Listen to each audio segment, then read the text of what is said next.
إن الحمد لله نحمده تعالى ونستعينه ونستغفره ونعوذ بالله من شرور أنفسنا ومن سيئات أعمالنا. من يهده الله فلا مضل له ومن يضلل فلن تجد له وليا مرشدا. وأشهد أن لا إله إلا الله ولي المتقين وناصر المستضعفين وهازم الجبارين. سبحانه لا يهدي كيد الخائنين. سبحانه تنزهت عن الشبيه ذاته وتقدست عن مشابهة الأغيار صفاته. سبحانه من إله جليل كريم يطاع فيشكر ويعصى فيغفر. لا إله إلا هو كما أثنى على نفسه لا نحصي ثناء عليه. اللهم لك الحمد يا رب كما ينبغي لجلال وجهك وعظيم سلطانك. اللهم لك الحمد يا رب حتى ترضى ولك الحمد يا رب إذا رضيت.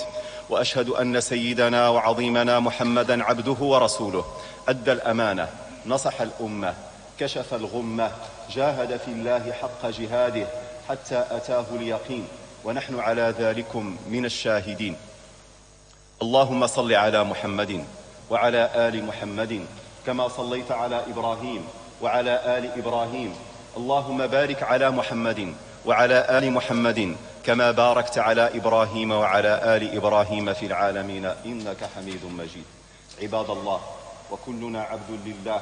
الله سبحانه وتعالى يأمرنا في كتابه العزيز بالتقوى فيقول: يا أيها الناس اتقوا ربكم الذي خلقكم من نفس واحدة وخلق منها زوجها وبث منهما رجالا كثيرا ونساء واتقوا الله الذي تساءلون به والأرحام إن الله كان عليكم رقيبا.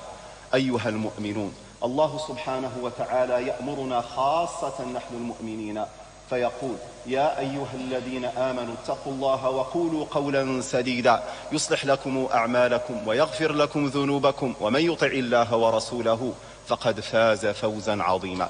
جعلني الله وأحبتي من الذين يفوزون بالجنة ويفوزون برضوان الله سبحانه وتعالى. أيها الفضلاء، أيتها الفضليات، الإنسان أيها المؤمنون مجبول على التفاؤل والتشاؤم. الإنسان طبعه يجمع بين إحساسين متضادين: الرجاء والخوف. فليسير هذا الإنسان قدما بخطى ثابتة في هذه الحياة الدنيا فهو مطالب بالتفاؤل والرجاء. فما التفاؤل يا ترى؟ ما حقيقة هذا التفاؤل الذي نحن مطالبين به في كتاب الله؟ كيف كان حال رسول الله صلى الله عليه وسلم مع التفاؤل؟ وأخيرا، ما هو تأثير التفاؤل على الإنسان؟ Mes chers frères, mes chères sœurs, l'optimisme et le pessimisme font partie de la nature humaine. L'homme a été créé de telle sorte d'avoir deux sentiments antagonistes, à savoir l'espérance et la crainte. Pour bien avancer à pas ferme dans cette vie d'ici-bas, l'optimisme et l'espérance sont de mise. Alors qu'est-ce que c'est que l'optimisme? Quelle est sa perception dans le livre d'Allah subhanahu wa ta'ala?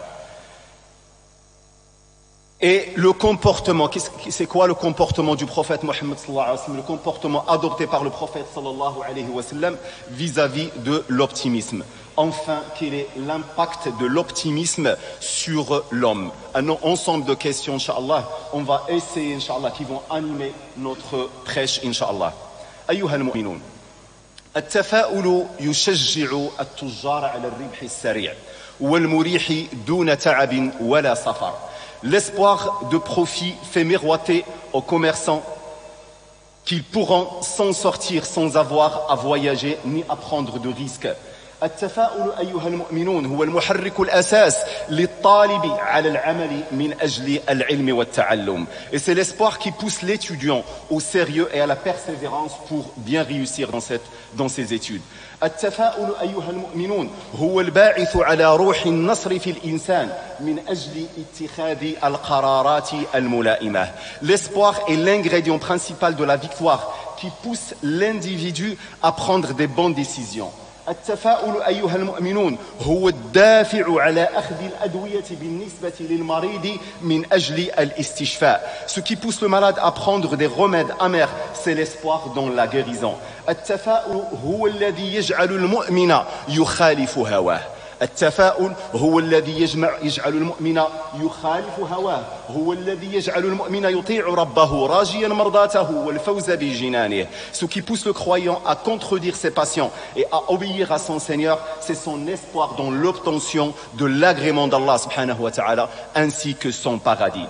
التفاؤل هو الذي يجعل المؤمن يمضي قدما في الحياة بقلب ثابت، بقلب متفائل، بقلب واثق بالله سبحانه وتعالى. هذا التفاؤل هو الذي يجعل هذا الإنسان يخوض معارك الحياة واثقا بالنصر. فعندما يتعرض المؤمن لمشكل أو امتحان فتفاؤله بالله رجاؤه فيه لا ينقطع، فهو يؤمن، المؤمن يؤمن أن بعد العسر يسرا. فعندما مثلا يقع في المعصية فهو متفائل يرجو رحمة الله ولا ييأس منها. شعاره في ذلك أيها المؤمنون: قل يا عبادي الذين أسرفوا على أنفسهم لا تقنطوا من رحمة الله إن الله يغفر الذنوب جميعا إنه هو الغفور الرحيم. لا تقنطوا من رحمة الله. هذه الرحمة أيها المؤمنون هي يتفاءل بها الإنسان، هي التي يرجوها الإنسان. هذه الرحمة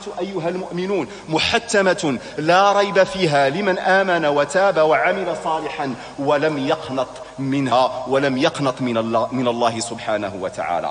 L'espoir, il permet aux croyants d'aller vers la vie avec un cœur serein. Quand il lutte, il est convaincu de la victoire. Quand il est atteint par la difficulté ou par une épreuve, son espoir en Allah subhanahu wa ta'ala ne cesse pas. Il continue à croire qu'il y a après la difficulté la facilité. Quand il commet un péché, il ne se laisse pas aller dans le désespoir parce qu'il s'attache à la miséricorde d'Allah subhanahu wa ta'ala. Il s'attache à la parole d'Allah subhanahu wa ta'ala dans laquelle il dit ce qui signifie: ô vous qui avez commis des torts, ô vous qui avez commis des torts à vous-même, ne désespérez pas de la clémence d'Allah, ne désespérez pas de la miséricorde d'Allah, car Allah pardonne tous les péchés et il est le pardonneur, le clément subhanahu wa ta'ala. Ne désespérez pas de la clémence, ne désespérez pas de la miséricorde. Cette miséricorde, mes chers frères, mes chères sœurs, est évidemment réservée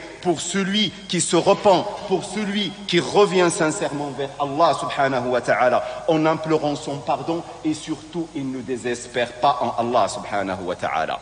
Allah ta'ala أيها المؤمنون عندما تكلم عن التفاؤل في كتابه العزيز تكلم به على لسان وعلى حال أنبيائه عليهم الصلاة والسلام ليضرب لنا بذلك الأمثلة للاستنان والاقتداء بهم. Allah subhanahu wa ta'ala nous a évoqué l'espoir dans le Coran en citant ses prophètes comme modèle afin de les prendre comme exemple à suivre. فهذا إبراهيم عليه الصلاة والسلام أبو الأنبياء وقد بلغ من الكبر عتيا ولم تكن له أيها المؤمنون وهو قد وصل من الكبر عتيا لم تكن له ذرية لكن قلبه عليه السلام كان متعلقا بالله سبحانه وتعالى، كان مليئا بالتفاؤل المفعل بالرجاء واليقين. فدعا ربه قائلا رب هب لي من الصالحين، رب هب لي من الصالحين. هذا القلب المتفائل الذي وصل من الكبر عتيا، والله سبحانه وتعالى أيها المؤمنون ضرب لنا بإبراهيم عليه السلام، ضرب لنا المثال الأروع حتى نقتدي به. فأنت أيها المؤمن عندما تكون في مشكل من المشاكل، عندما يكون لك مرض، يكون فيك مرض أو يكون فيك شيء آخر، فأنت ترجو الله سبحانه وتعالى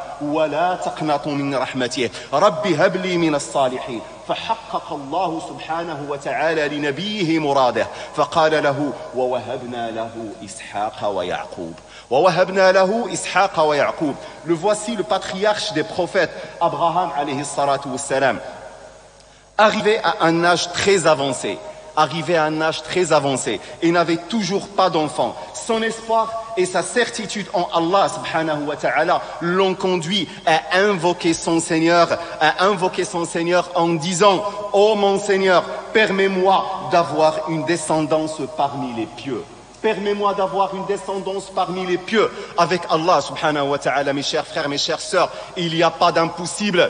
Dans notre regard matériel, lorsqu'on voit une personne très âgée, pour nous, il ne peut pas avoir une descendance. À partir de 80 ans, 90 ans, donc il ne peut pas avoir une descendance. Mais avec Allah subhanahu wa ta'ala, l'impossible, il devient possible. C'est pour cela, Allah subhanahu wa ta'ala, il nous a cité ces exemples pour les prendre et pour les pratiquer dans notre quotidien. Et Allah subhanahu wa ta'ala exauça l'invocation de son prophète. Il a dit: nous lui donnâmes Isaac et Jacob. Wallahu subhanahu wa ta'ala kadhalika ayyuha al-mu'minun. في كتابه العزيز ضرب لنا أروع الأمثلة في نبيه أيوب عليه وعلى نبينا أفضل الصلاة والسلام. أيوب هذا عليه السلام فقد الصحة، أيوب فقد المال، أيوب فقد كل شيء في حياته. والله أيها المؤمنون امتحان دنيوي عسير في الذي يفقد المال ويفقد الصحة ويفقد كل شيء، فهذا هو الامتحان الدنيوي العسير. لكن أيوب عليه السلام لم يفقد التفاؤل، لكن أيوب لم يقنط من رحمة الله سبحانه وتعالى، وكان قلبه مليئا بالرجاء، فنادى ربه سبحانه وتعالى. والله سطر لنا نداءه في كتابه العزيز فقال: فنادى إذ نادى ربه أني مسني الضر وأنت أرحم الراحمين. أني مسني الضر وأنت أرحم الراحمين. وكذلك أيها المؤمنون يكون دعاء المضطر عندما يضطر، عندما تصيبه ضائقة في هذه الحياة الدنيا، فهو ينادي سبحانه وتعالى ويقول: ربي مسني الضر وأنت أرحم الراحمين. فكانت الاستجابة من السميع البصير، فقال تعالى: فاستجبنا له فكشفنا ما به من ضر وآتيناه أهله ومثلهم معهم رحمة من عندنا وذكرى للذاكرين. أثير انتباه الأفاضل إلى هذه الآية الكريمة: وذكرى للعابدين. ذكرى لنا جميعا أيها المؤمنون، لكل عبد ممتحن في هذه الدنيا، بكل عبد متفائل بالله سبحانه وتعالى، غير قانط بالله سبحانه وتعالى، أن الله سيستجيب له كما استجاب لعبده أيوب. Allah subhanahu wa ta'ala, mes chers frères, mes chères sœurs, il a donné également un autre exemple sublime, c'est le prophète Ayyub alayhi salam. Ayyub alayhi salam, il a subi des épreuves très difficiles. Il a subi la perte, il a eu une perte de richesse, une perte d'enfants et une perte de santé. Mais il n'a pas perdu l'espoir en Allah subhanahu wa ta'ala. Il n'a pas perdu l'optimisme et il a invoqué son Seigneur. Il s'est contenté d'implorer son Seigneur en disant, et Allah subhanahu wa ta'ala, il nous a relaté son invocation dans le Coran et il a dit ce qui signifie. Et Ayyub, quand il implora son Seigneur, le mal m'a touché, mais toi, tu es le plus miséricordieux. Mais toi, tu es le plus miséricordieux. Mes chers frères, cette invocation, elle n'est pas réservée qu'à Ayyub. Elle est générale pour n'importe qui subit des épreuves dans ce bas monde. Il a qu'à implorer son Seigneur. Rabbi massani ad-durr wa anta arhamu ar-rahimin. Le mal m'a touché, mais toi, tu es le plus miséricordieux. Et la réponse divine d'Allah ne s'est pas fait attendre. Allah subhanahu wa ta'ala exauça. Allah répond immédiatement à son serviteur. Et ainsi, il répond aux musulmans. Et ainsi, il répond à celui qui l'invoque. Il a dit subhanahu wa ta'ala, nous l'exauçâmes, enlevâmes le mal qu'il avait, lui rendîmes les siens et autant que avec eux par miséricorde de notre part et en tant que rappel aux adorateurs. Et en tant que rappel aux adorateurs, rappel pour nous tous qu'Allah subhanahu wa ta'ala est avec les adorateurs optimistes qui espèrent en Allah subhanahu wa ta'ala. أيها المؤمنون لنا في رسول الله صلى الله عليه وسلم محمد ابن عبد الله أسوة حسنة فكان صلى الله عليه وسلم مبعوثا بشيرا نذيرا مكث في مكة 13 سنة يدعو إلى الله سبحانه وتعالى، والمشركون آنئذ يجيبونه بالشتم والسخرية، ولكتاب الله بالرفض، ولأصحابه بالتعذيب والتهجير. لكن الرسول صلى الله عليه وسلم لم ييأس. الرسول صلى الله عليه وسلم لم ييأس، كان قلبه مليئا بالرحمة عليهم، بل ويتفاءل بدخولهم في الإسلام.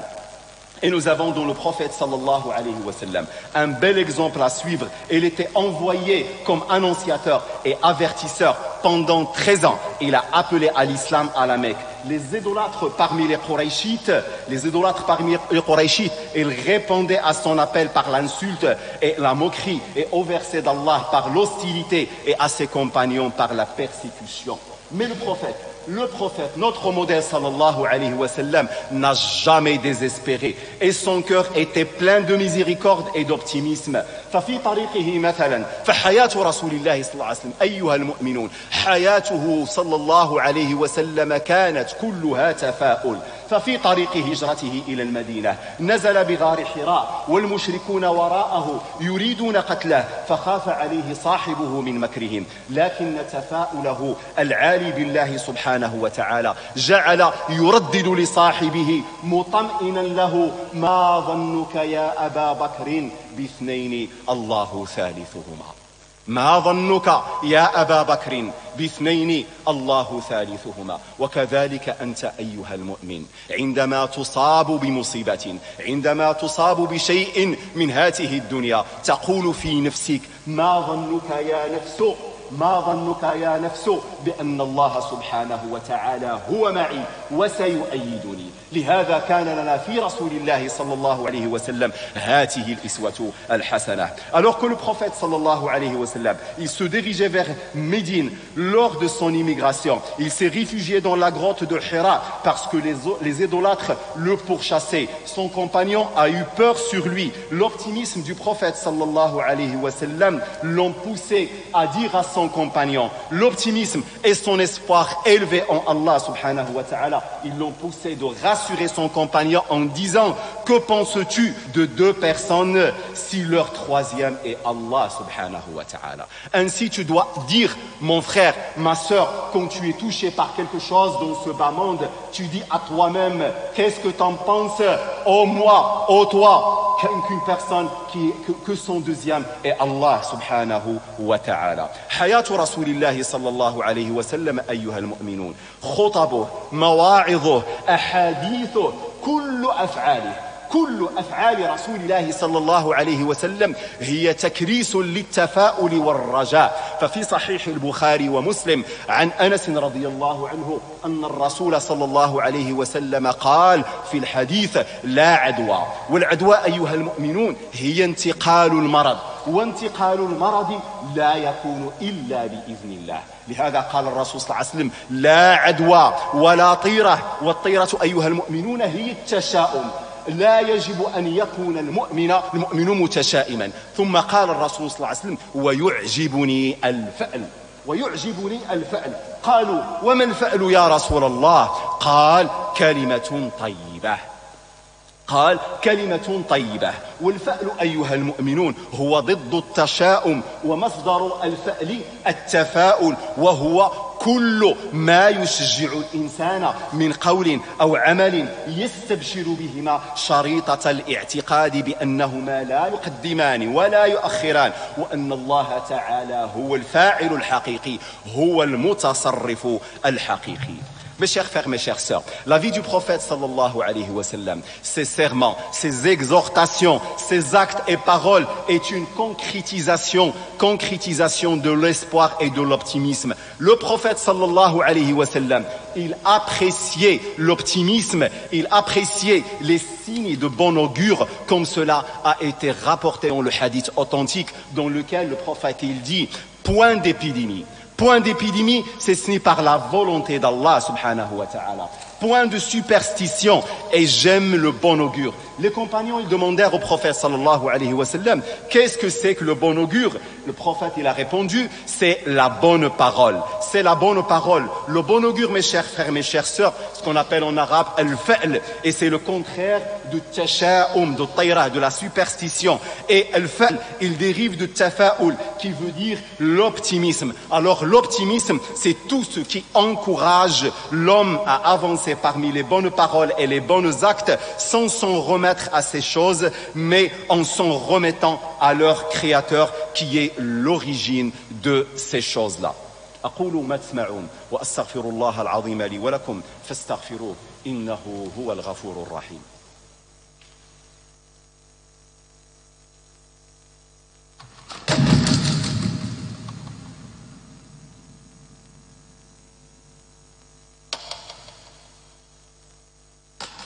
الحمد لله ثم الحمد لله ولا يحمد أحد إلا إياه والصلاة والسلام الأتمان الأكملان على سيدنا محمد وعلى آله وصحبه ومن والاه.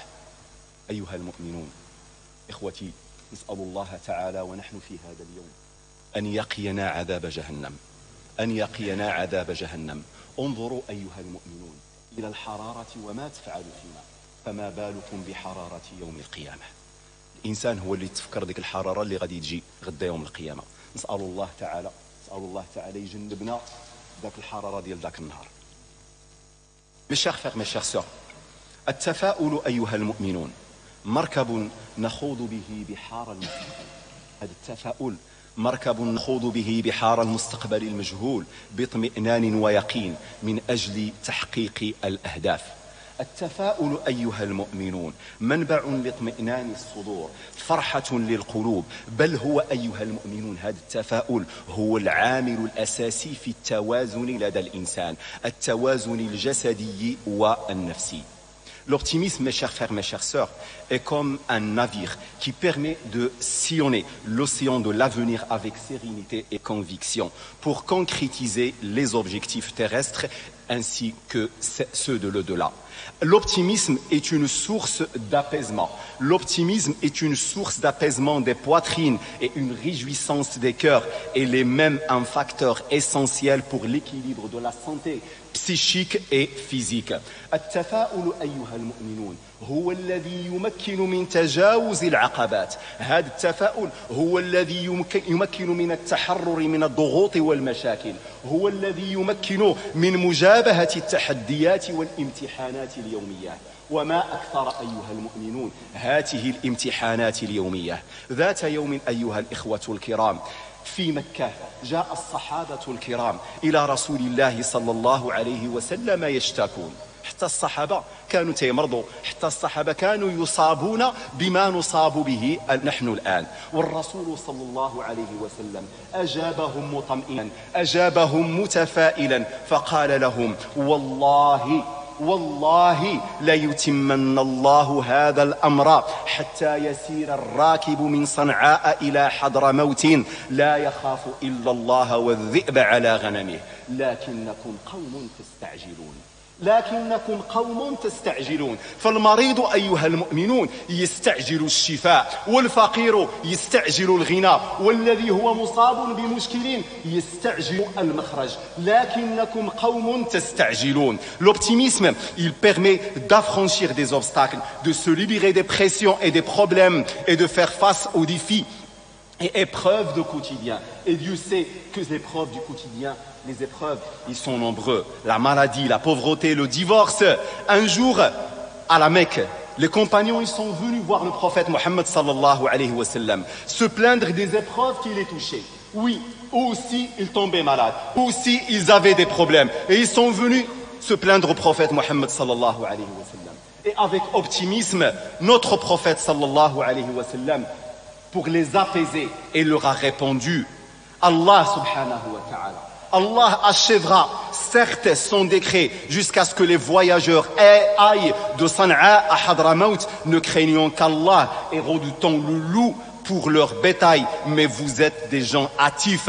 Mais vous êtes hâtifs. Et il nous parle à nous tous, vous êtes hâtifs. Quand tu trouves quelqu'un qui est malade, il se presse pour avoir la guérison. Quand tu trouves quelqu'un qui est touché par quelque chose, il est pressé d'arriver rapidement. C'est pour cela, le prophète sallallahu alayhi wa sallam, il nous a dit, vous êtes des gens hâtifs. Et même l'être humain, il est créé hâtif. C'est pour cela, le rôle de l'optimisme, le rôle de la patience, c'est ça qui nous permet de surmonter les épreuves du quotidien. فيا عبد الله يا أمة الله إذا أردت تصحيح مسارك في هذه الحياة الدنيا والله أيها المؤمنون كلنا جميعا علينا أن نصحح مساراتنا في هذه الحياة الدنيا فلا بد لنا جميعا أيها المؤمنون أن نعلم لا بد لك أن تعلم أيها المؤمن أن كل ما تعيشه من وقائع وإن كانت سلبية مؤلمة فإن فيها حكمة ربانية كل شيء اللي كتعيشه ايها المؤمن شحال من واحد تيقول لك مريض هو مريض تيقول لك واغينا اللي مريض تيقول لك وربي كيعطي غير هذاك وكيخليني انا حاشا لا تقول هذا ايها المؤمن لا تستعجل الاجابه لا تقنط من رحمه الله بل كن متفائلا فالذي اصابك لم يكن ليخطئك اللي صابك راه ما كاينش ما غاديش ما تلف شيء وجالك فهذاك الشيء اللي صابك لم يكن ليخطئك ما أصابك لم يكن ليخطئك ما أصابك أيها المؤمن فإن فيه حكمة ربانية وعسى أن تكرهوا شيئا وهو خير لكم ما أصابك لم يكن ليخطئك والذي أصابك ففيه حكمة ربانية وإن لم تدركها هذاك الشيء اللي صابك والله إن فيه لحكمة ربانية مرتي ربي سبحانه وتعالى هو المتصرف في كونه هو اللي كيمرض اللي بغى هو اللي كيشافي اللي بغى هو اللي كيفقر اللي بغى هو اللي كيغني اللي بغى هو المتصرف إلا أعطاك المال فهو يعلم أن المال سيصلحك وإن أعطاك الفقر فهو يعلم أن الفقر سيصلحك هو سبحانه وتعالى يعطي ويعلم ما يفعل سبحانه وتعالى في ملكوته فيا أيها المؤمن يا أيها المؤمن يا أمة الله اعتمد على الله اعتمد على الله ثق بالله لا ترجو إلا الله وأحسن الظن بالله أحسن الظن بالله أحسن الظن بالله تفوز في الدنيا وتنجح في الآخرة Ô serviteur d'Allah, si tu veux corriger ta trajectoire dans le monde d'ici-bas, sache bien que chaque événement que tu vis même s'il est négatif, même s'il est douloureux, il y a en lui, certes, une sagesse divine. Tout ce qui te touche, il y a en lui une sagesse. Allah subhanahu wa ta'ala, s'il t'a donné la pauvreté, ben il sait par avance que c'est la pauvreté qui va te maintenir dans la voie de la rectitude. Et s'il t'a donné la richesse, c'est lui subhanahu wa ta'ala qui sait ce qu'il fait dans son royaume. Il fait ce qu'il veut selon une sagesse divine. Alors, mon cher frère, ma chère sœur, ne désespère pas et n'abandonne pas. Sois optimiste, sois positif et essaye d'amenuiser les aspects négatifs. Délègue tes affaires à Allah subhanahu wa ta'ala et n'espère qu'en lui aie confiance en Allah et aie une bonne opinion de lui. Tu réussis certes dans le monde d'ici-bas et dans l'au-delà. Akhi, ukhti, wallahi, thumma wallahi, lan yudayya'aka Allah. Rabbi ma ghaydayya'aksh. فما أصابك لن يضيعك الله فيه فالعاقبة أيها المؤمنون لا تكون إلا للمتقين هذا بشريطة أن تصبر على ما أصابك وأن تحتسب أمرك لله سبحانه وتعالى فلن يضيعك الله أيها المؤمن لن يفعل الله بك إلا خيرا ما دمت ترجوه ما دمت تتفاءل به سبحانه وتعالى فاعلم أيها المؤمن أن الله على كل شيء قدير فلا تدري لعل الله يحدث بعد ذلك أمرا أنت اليوم فقير لا تدري لعل الله يحدث بعد ذلك أمرا أنت اليوم مريض لا تدري لعل الله يحدث بعد ذلك أمرا فالله سبحانه وتعالى قادر أيها المؤمنون قادر على على أن يحول حالنا من حال إلى حال. فأمره سبحانه وتعالى بين الكاف والنون، إذا أراد شيئا أن يقول له كن فيكون. فسبحان الذي بيده ملكوت كل شيء وإليه ترجعون. Mon cher frère, ma chère sœur, par Allah subhanahu wa ta'ala, Wallah, jamais Allah subhanahu wa ta'ala, il ne te laissera pas tomber. Jamais Allah, il ne te laissera pas tomber. Jamais Allah, il ne te fera pas subir de l'ignominie. Tant que tu es optimiste, tant que tu espères en lui, et sache qu'Allah subhanahu wa ta'ala, il est omnipotent. Allah subhanahu wa ta'ala, mes chers frères, il est omnipotent. Tu ne sais pas d'ici là, Allah ne suscitera pas quelque chose de nouveau pour toi. Aujourd'hui, tu es malade. Aujourd'hui, tu es pauvre. Aujourd'hui, tu subis quelque chose. Mais tu ne sais pas si d'ici là, Allah ne suscitera pas quelque chose de nouveau. Allah subhanahu wa ta'ala, il est capable de changer ta situation. Allah, il est capable de changer ta situation. Il suffit juste d'être optimiste. Il suffit juste d'espérer en lui. Parce que Allah, quand il veut quelque chose, son commandement consiste à dire soit et c'est. Son commandement, il dit soit et c'est. Subhanahu wa ta'ala. أخيرا أيها المؤمنون، أذكر نفسي وإخوتي بأن 18 في هذا الشهر هو يوم عاشوراء، هو اليوم العاشر من محرم. يوم أيها المؤمنون صامه رسول الله صلى الله عليه وسلم. فرصة لنا جميعا أيها المؤمنون أن نصومه وأن نحيي سنة رسول الله صلى الله عليه وسلم، وذلك لما فيه من الخير الكثير. فالرسول أيها المؤمنون سئل عن هذا اليوم، سئل عن اليوم العاشر، فقال يكفر السنة الماضية. هذاك اليوم اللي صاموا ربي سبحانه وتعالى سيكفر عنه ذنوب سنة بأكملها، وهو القادر على كل شيء. Et je tiens, mes chers frères, mes chères sœurs, enfin à vous rappeler, ainsi qu'à moi-même, que le 18 août, le 18 est le jour de Ashura, un jour jeûné par le prophète sallallahu alayhi wa sallam. Donc c'est une opportunité pour revivifier la sunna prophétique et surtout pour expier nos péchés. Le prophète sallallahu alayhi wa sallam a été interrogé concernant le jeûne de ce jour-là. Il a dit, il efface l'année précédente. Subhanallah, un petit acte que tu vas faire, le fait de jeûner le 10e de Muharram, et Allah subhanahu wa ta'ala en contrepartie, il va effacer une année de péché. Et c'est grandiose. أيها المؤمنون، إن الله وملائكته يصلون على النبي يا أيها الذين آمنوا صلوا عليه وسلموا تسليما. اللهم صل على محمد وعلى آل محمد كما صليت على إبراهيم وعلى آل إبراهيم. اللهم بارك على محمد وعلى آل محمد كما باركت على إبراهيم وعلى آل إبراهيم في العالمين إنك حميد مجيد.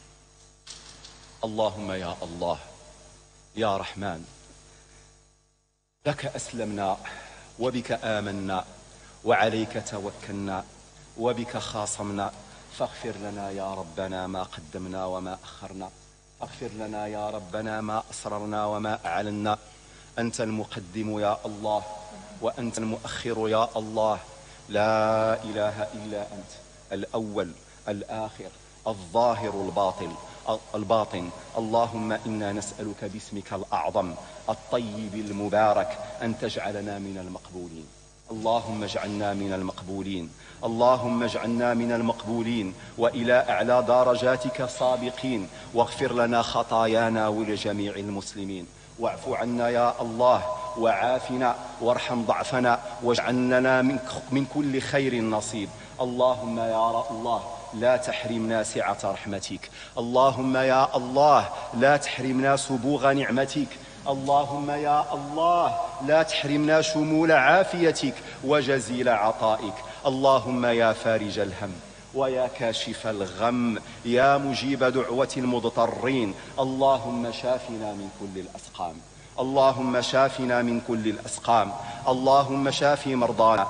اللهم أنت الشافي، لا شفاء إلا شفاؤك، شفاء لا يغادر سقما.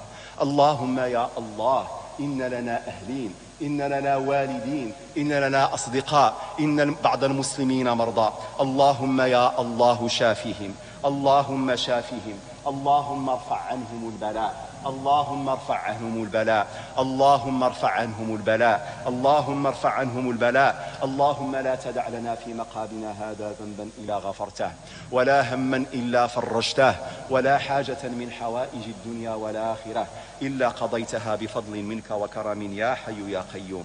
شخص أيها المؤمنون تصدق بصدقة يطلب من المسلمين الدعاء، يطلب من المسلمين لأمه الدعاء. نسأل الله تعالى العلي، نسأل الله تعالى وهو على كل شيء قدير أن يشافي والدته من مرضها، وأن يعجل لها بالصحة وبالعافية، وأن يعجل لكافة المسلمين أجمعين بالصحة والعافية، وهو الولي القادر على ذلك. سبحان ربك رب العزة عما يصفون، وسلام على المرسلين، والحمد لله رب العالمين.